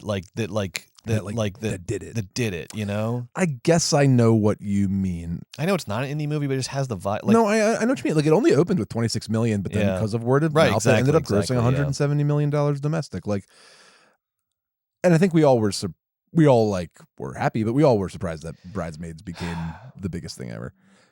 Crazy Rich Asians, The Karate Kid, the Pitch Perfect 2. No. Man. Anyway, all right. So like here's to me our comedy actual candidates. I don't know if I like Barbie enough for it to be on the list. There's something about Mary, Barbie. Bridesmaids, Talladega Nights, and Barbie. See, now we're snobs about comedy, so now we're like none of these are good enough for our list. But we're really not that snobbish. I guess you're right. Like, okay. It's fine it's fine to say the scary movie sucks. Like that doesn't make you a snob. It's fine to say Rush Hour 2 looks cheap. It does. Right. You've got to you still got to bring it. You know, so. I think Barbie, Something About Mary, Bridesmaids, Talladega Nights, and the one that checks you got to check every box to make this list though. And here, ready? Not Ghostbusters. That's not going to be it. Sorry. I just don't like Ghostbusters. I don't like. enough. I don't. It never. It's never been a favorite of mine. Ghostbusters isn't funny enough. Same with Back to the Future. Back to the Future I and don't fucking give a Ghostbusters. shit about Back to the Future. It just is never. It's not going to make our list. It's not Sorry. going to make our list. Look, I'm sorry. Good news. It can be on everybody else's list. You can be on your list. All right, this isn't a comedy, but this is comedy things bumming me out. I want to bring the room back up. Barbie grew on me. I like it. I don't hate Barbie. I like it enough. I Barbie. like it enough for this list. I like it enough for this list. I'd rather put Goldmember on there, Austin Powers 3, but okay. Like I like Austin Powers 3 more than Barbie. This is the top 10 summer And The Spy Who Shagged blockbusters Me. of I like all that one time. more than This is Barbie, Brett and too. Joe's top 10 summer blockbusters. Goldmember made of all time. $213 million. Barbie made $1 billion. But that's not the only metric. Like Barbie's okay. Like I think we need to slow our roll. Brett, I'm gonna shift gears. I have a nominee for you. Okay. The Da Vinci Code. Here's the case. Yeah, you don't have to make it, but go ahead. The case is this is Brett and Joe's list. We get one. We get one on here. All right. Wait, let's put on like 8 Barbie and then cross it out and write the Da Vinci Code next to it. All right, but tell me why I think Barbie's good, but and I like a lot of things about Barbie, but it is a gigantic toy commercial. I know Batman is too. Check. Yeah, I mean, just saying. I mean, yeah, and I know that I think that helps its case like for this list. Yeah, but I mean, there's something insidious about it. There's something insidious about all these movies. These are summer blockbusters. Not Jurassic Park. It's so pure and beautiful. Okay. These are essentially the top 10 movies of late stage capitalism. Is what we're doing here. Well, kind of. Hancock. Can I interest you in Hancock as the Will Smith? No. Well, Men in Black is a comedy. All right. Look, sorry. Da Vinci Code. Here's the case. Yeah.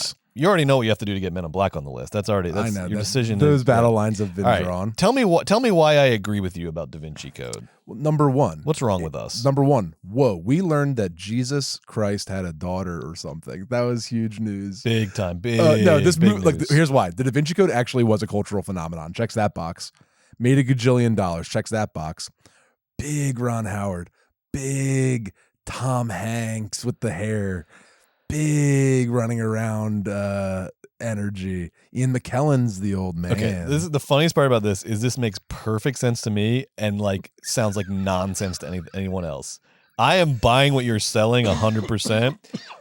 But I like. Look, I stepped out of my body for a second, and what you were saying sounds like nonsense. This movie was like what are some cool actual punk movies that made people mad? Like this, like caused a version of a satanic panic. Like this, the Da Vinci Code is punk. Yeah, like I know that's so silly to say, but there was like this really rabble roused. It was a real provocateur of a film and a book, and the church, the Catholic Church. They could not fucking stand this story, this movie, anything about it. They turned it into such a thing that like it gave it all this cultural weight and baggage. People thought it was real. It's insane. And the movie itself is like, so sillily operatic, it's got Silas whipping himself in the back. It's got chases around Italy. Like it is good. We love it. I just had to have said it or else I couldn't sleep tonight, Brett. So here's the thing. We are trying to, I think, we are trying to pick movies that have cultural resonance or cultural phenomena. Check. This is still going to be our list, and that is why, because Dan Vitale in the chat is making a very obvious point that, like, what do you say? In our sort of stressed out search for a comedy, he's like, just put Ghostbusters for the comedy. It makes sense for so many people and for so many lists. It's just not going to make our list because Joe and I just don't have a connection to Ghostbusters, and I'm sorry. I do have a connection to the Da Vinci Code. I love Da Vinci Code. Ted. There's Ted just staring. No, I'm not just kidding. All right. Da Vinci Code, I think Da Vinci Code makes a lot of sense. Yeah. Okay, I like that. We can't go overboard. Da Vinci Code's going to be a 9 or 10, I think. It's kind of sad to me that we petered out so hard on the comedy thing, but let's pick it back up. Brett. No, we're going to find one. Right, we're going to find one. Any other names that I think I'm feeling Barbie more and more. Goldmember. I just let's say some more to get them all out before we start putting some. All right. Some Here's one paper. We love. Yeah, Here's one that we love from me. Weekend in Bergman's 1999 is The Mummy. The Mummy. Love The Mummy. Now The Mummy made 150, right? 155. Yeah, definitely is a contender. So it barely qualifies, but it does qualify. The only problem is, I mean, look. It has a fucking roller coaster over Universal Studios. They did the 25th anniversary re-release. People like The Mummy. The Mummy wasn't a cultural phenomenon, but no. It was huge, bro. Yeah, it was huge. I don't know. I think it's like 11. I Okay, think it's going to be now 11. right above The Mummy. Yeah. What about Who Framed Roger Rabbit? I loved that movie growing up. I could be Bob down. Hoskins. I could be down for that. It's got animated characters, and it's got. I mean, I can quote it to you right now. It's also as weird. It's as Roger weird Rabbit. as you can get. I want something that is like as weird as you can get, but still qualifies. Jessica Rabbit, Yeah. Kathleen Turner's Yeah. Jessica Rabbit. That movie is so iconic, and I could see that making it. that movie is great. Would that be our- and it would satisfies our comedy. Would that be our comedy? Yeah. Oh yeah, Bob Hoskins is hilarious in that movie as the Damn, hard-boiled detective. Did Who Framed Roger? Oh, Come on. Hoskins. The Yeah. Dip. The Dip. Toontown, The Dip. I mean, need I say more? I mean, that's a very serious recommendation from me. Anything else? Oh, Brett, you know what we don't That have? might on- have. Who Yeah. Framed Roger Rabbit might have just knocked out Barbie. Good. I love Who Framed Roger Rabbit. And look, no shade to Barbie. I like Barbie very much. But Barbie's like a top 15, maybe. Like the Day Mummy. After Tomorrow is just fun to say it because that movie's fun. It's not going to make the no. list. Gladiator, great movie, fun to say it. Yeah. Gladiator Checks a lot of boxes. Gladiator became a thing around Oscar season. Yeah. It became It's like- more of an it- awards. even though it's not a summer blockbuster. We cannot have a. Right. I want to double check that I'm. We can't have a movie on here that won. Do we have any best picture? We can't have a best picture on No, here. no. Yeah, I don't think we do. I don't think we do. No. No, I mean of course not. Spielberg was pissed off that he didn't win it, but he didn't win it. For what? Oh, for Jaws. Yeah. Yeah. Well, Well, what he year was really pissed off impossible. was he got left off the best director He list. Well, because because you know what? Dog Day Afternoon got nominated for best director. The one that he was pissed off about was Fellini for AmeriCorps. Because stop. Because he was like, Wait. not that it wasn't deserving, just like it was all his boys got the other 4 nominations, all like new All the Best Hollywood guys, Picture and then the Fellini Yeah. for AmeriCorps. Yeah, That's so amazing because it was Kubrick, Altman. yeah, because it was Dog Day Afternoon. Who Nashville, directed Dog Day Nashville, Afternoon? Barry Lyndon, Barry- Sidney Lumet Sidney for Dog Day Lumet, Afternoon. right, of course. And And then the other one was hold on, I'm gonna find it right now.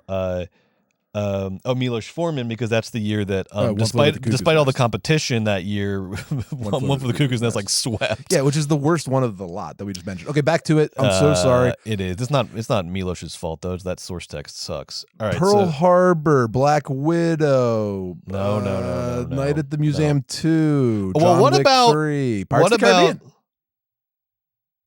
Pirates of the Caribbean is interesting. Pirates of the Caribbean and Bourne, 2 franchises we haven't mentioned, 2 of my favorites. All right, so Bourne is too much handheld camera to be on a list of summer blockbusters. But I'm Bourne sorry. 3 was like, I think that was Spider-Man 2 summer, I think, in my head. Was a big deal. The Bourne movies were huge. I think I agree. They were But, huge. I love them, but huge- there's a little too much. There's too much. They were too sort of contained, tight. That Paul Greengrass Too good. handheld camera. They're a little too good. I know what you're driving at. And I know what you're driving at. Pirates, I thought about this a lot because I love me some Pirates. the thing that hurts Pirates' chances is how the franchise just sort of spun out of control after that. It's like, Right. you know, it's like I think for this list that kind of matters because that really has, I think it is at the time, if we made this list after Black Pearl came out, that's the first one, right? Curse of the Black Pearl. Yeah. If we made this after Black Pearl came out, undoubtedly, probably top 5. Huge phenomenon. Such a fun movie. Everyone had fun at it. This and that. But the franchise just like went so like weirdly and poorly after that. I just think it just doesn't stand out to me as making the top 10 anymore. I think that if I remember the second one along your point about how the second one really can blockbuster it up, I remember going to the second one being hyped out of my mind. It made $1 trillion. Yeah. And though it was extra long, I remember loving it. I Yeah. do think though that like unlike some of these other sequels we have here, Terminator 2, Dark Knight, like it's just not that as good as those ones. And the first one, though I loved it, saw the movie theater and people went to, it made a lot of money, like kind of reminding me of your point about the sequels and how Because the first one was a surprise. People didn't know. It was a surprise. They were like, you know, all the test screenings, it was like, oh, Johnny Depp's doing this like weird character and it's based on a theme park ride. Are people going to come out for this? So it didn't have like the full apparatus behind it, the full engine behind it.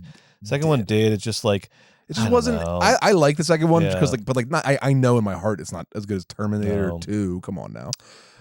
Last one that we haven't said, Brett, is Bad Boys 2. Okay, yeah. Now, Bad Boys 2, a movie that I have fully reevaluated after your amazing analysis of it on last week's episode as the quintessential post 9/11 American movie. The problem with Bad Boys 2, and I think it's so indicative of summer blockbusters that maybe it can break out of this. It only made $138 million in its run.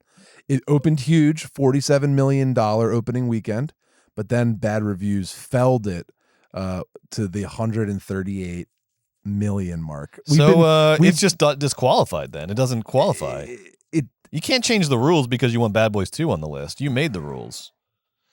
We got to stick by it. Let's just say it's disqualified then. It's disqualified. Sorry. It's disqualified down Those are the here rules. With Pocahontas, Triple X, we got plenty of options. Mia, Fast and the Furious, iRobot, American Pie 2, Lilo and Stitch, War for the Planet of the Apes, Gremlins, Talladega Nights, Knocked Up, all under 150 million. And here's a couple None more. Of them making the list. Here's a couple more options that I don't think are top 10 caliber, but X2, the second X-Men movie, which I love, is really good. I mean, there's a lot of basically all the X-Men are on there, and they qualify in terms of money. Some are blockbusters, but I don't know. They just like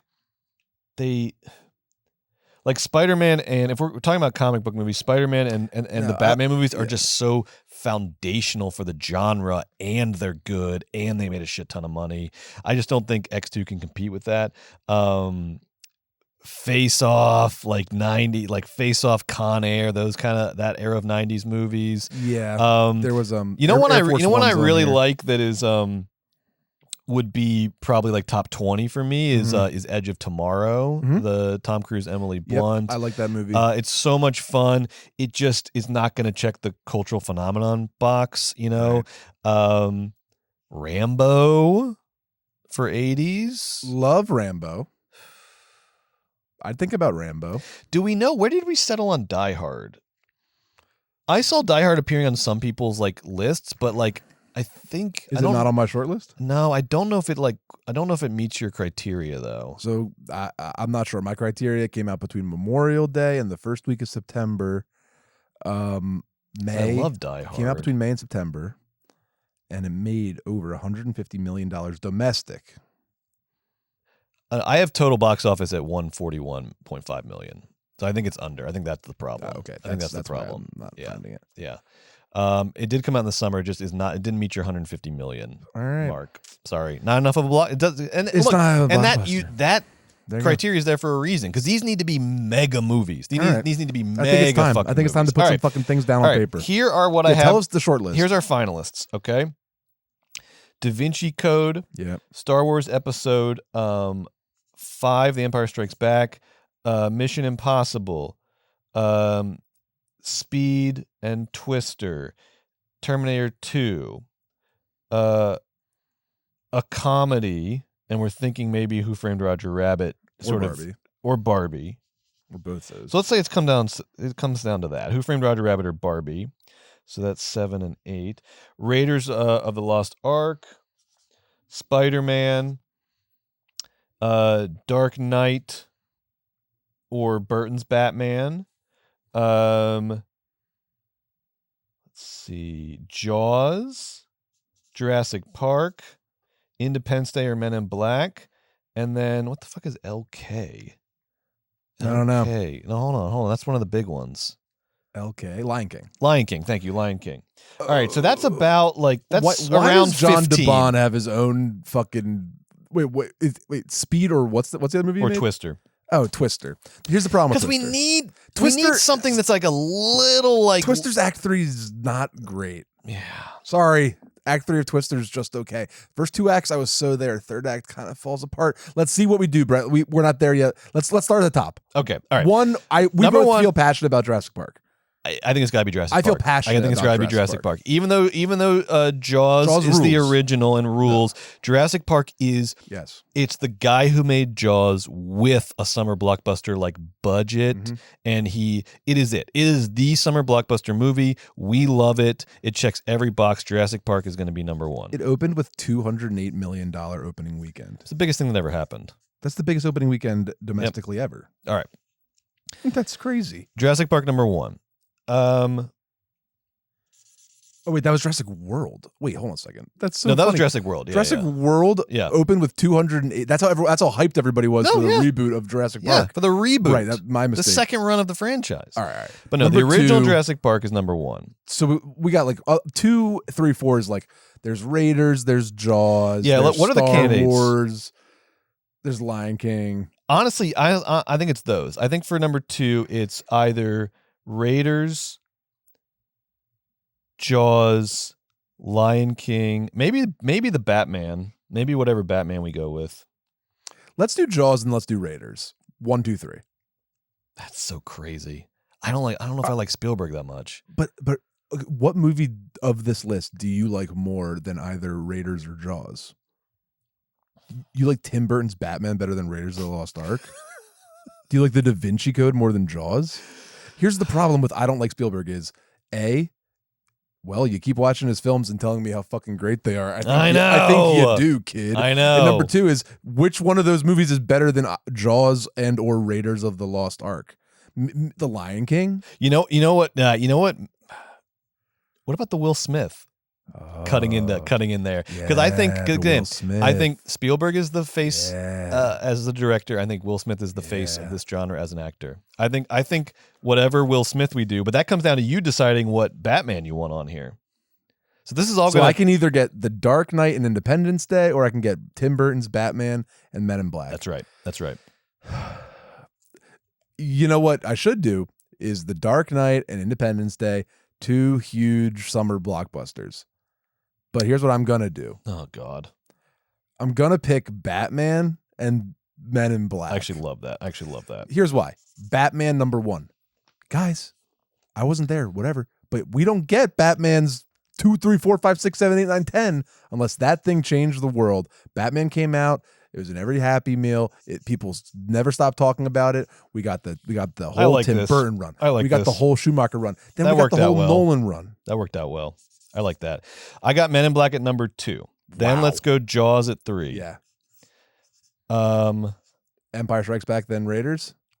No, let's do Raiders the honor of beating Empire Strikes Back. I like that. Yeah, Raiders.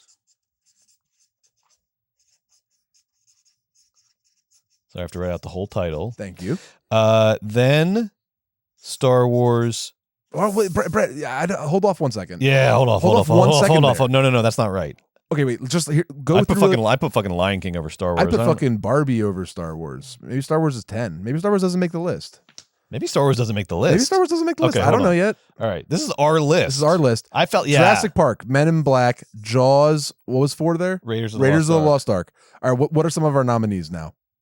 Who Framed Roger Rabbit, Barbie, Twister. All right, Da Vinci Code, Mission Impossible, Speed, Twister, T2, Who Framed Roger Rabbit, Barbie, Lion King, Spider-Man. Spider-Man. This is gonna be fucking hard. Spider-Man. Out of everything you just said, Spider-Man at 5? Yeah, Spider-Man at 5. I can't put Spider-Man over Lion King. Then let's go Lion King, Spider-Man, but that beats Batman. That's what's important. Is that Sam Raimi's Spider-Man is our number 1 superhero summer blockbuster. Okay. Lion King at 5. I like that.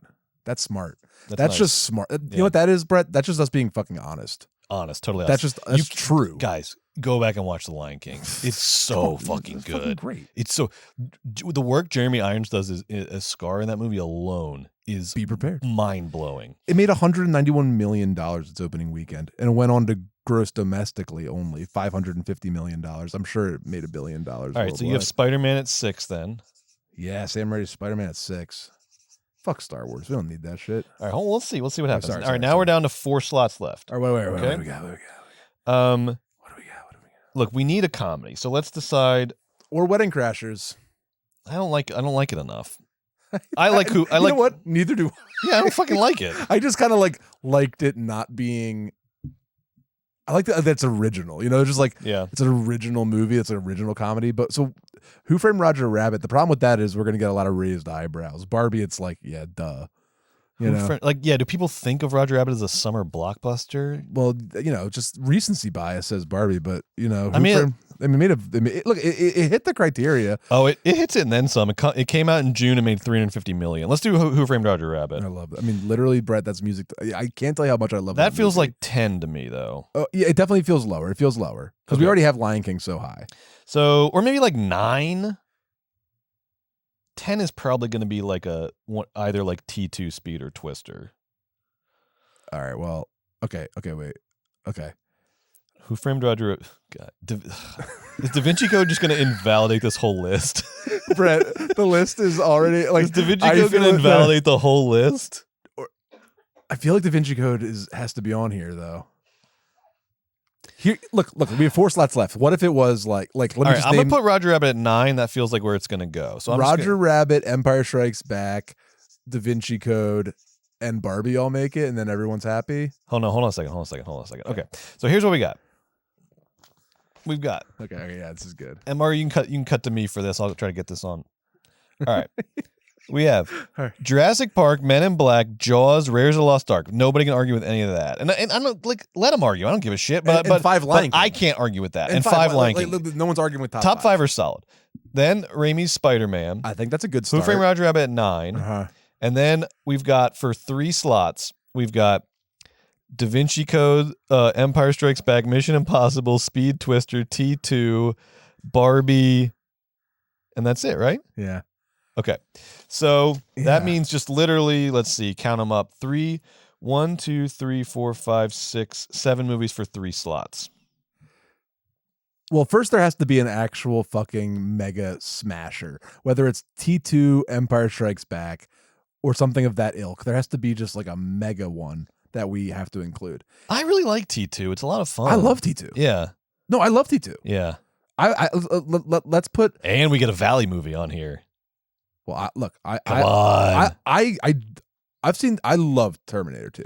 Maybe T2 is 10. T2 maybe feels like, look, T2 10 and then knock out Speed and Twister. That knocks out Speed and Twister.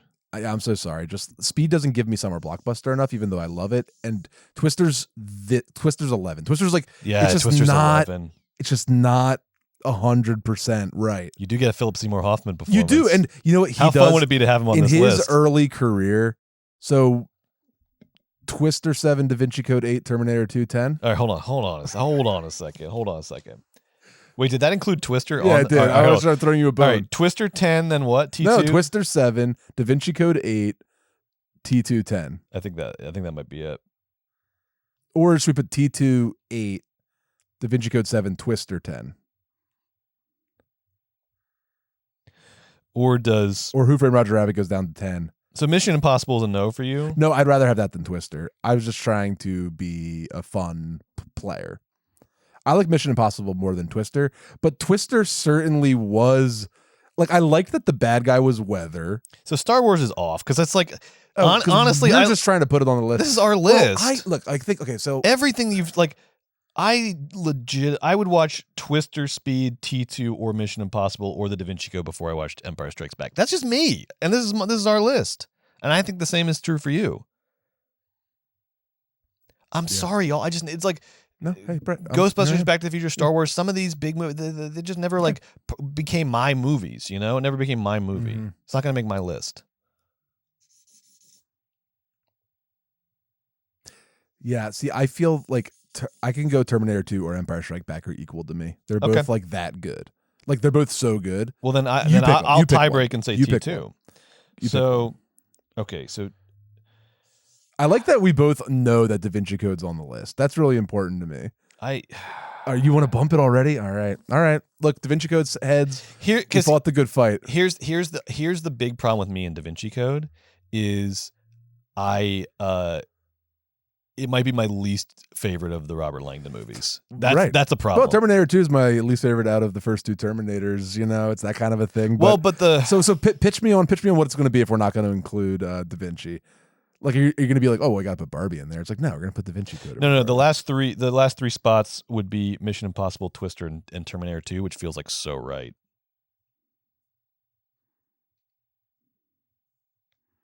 That feels so right. Because see, the other problem with Da Vinci Code is like this list is about us meeting the world halfway. Okay. The world meets us halfway, and we meet the world halfway. Like the honestly. Okay. The reason that Da Vinci Code can't make it is the same reason, in a sense, that Star Wars can't make it. Is that Star Wars is too much on that side. It's too much the world's movie. It's not enough our movie. Yeah. Da Vinci Code is too much our movie, not enough the world's movie. You're right. I'm letting you've said it well. All right. So how about kind of like, all right, so pitch me your thing again. It was good. I think what about Batman? Was Batman on here? No, Batman on Dark Knight's not on there. Fuck. Well, we got fuck Twister then. Or no, but but Twister gives it some color. I know you like that. Like Twister gives it a different flavor. You know what's gonna knock?